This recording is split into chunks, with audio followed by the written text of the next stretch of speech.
4 killed in shooting and fire at Michigan church. A man who crashed his vehicle through the front doors of a Michigan church opened fire with an assault rifle and set the church ablaze, killing at least 4 people and wounding at least 8 others, before dying in a shootout with police, officials said. Police said the perpetrator, Thomas Jacob Sanford, 40, a former U.S. Marine from the nearby town of Burton, intentionally set fire to the Church of Jesus Christ of Latter-day Saints, which was engulfed in flames and smoke. 2 of the shooting victims died and 8 others were hospitalized, officials said.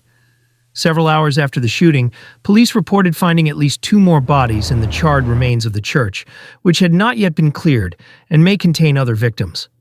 There are some that are unaccounted for. Grand Blanc Township Police Chief William Renier told a press conference. Because it's a total loss due to the fire. So these first responders right now, they're in recovery mode. They're trying to fight through all the debris from the fire. An official with the U.S. Bureau of Alcohol, Tobacco, Firearms, and Explosives said investigators believe the shooter used an accelerant, probably gasoline, to fuel the fire, and that some explosives were recovered. The FBI said it was leading the investigation of what it considered an act of targeted violence. Hundreds of people were in the church when Sanford drove into the building, Renier said.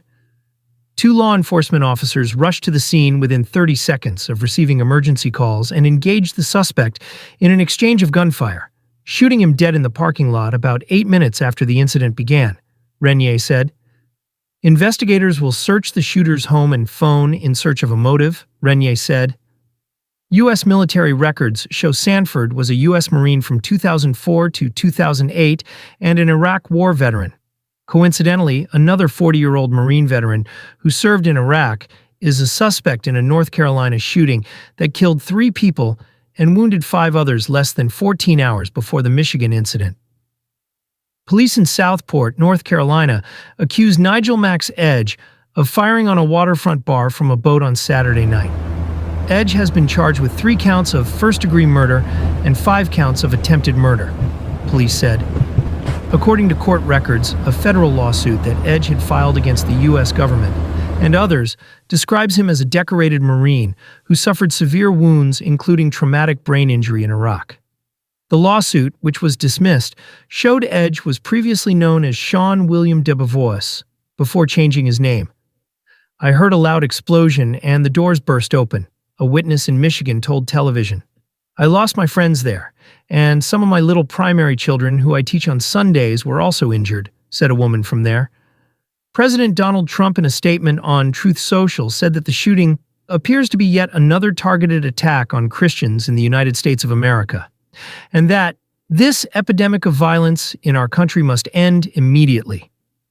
The Church of Jesus Christ of Latter-day Saints, informally known as the Mormon Church, follows the teachings of Jesus and also the prophecies of Joseph Smith, a 19th-century American.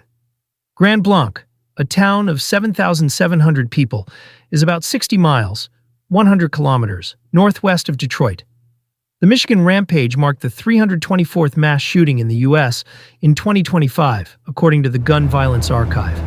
It was also the 3rd U.S. mass shooting in less than 24 hours, including the North Carolina incident and a shooting a few hours later at a casino in Eagle Pass, Texas, that killed at least 2 people and injured several others. In the face of the constant shootings, security must be increased in all areas, especially in the case of U.S. President Donald Trump, as his administration's reforms and positions have increased tensions.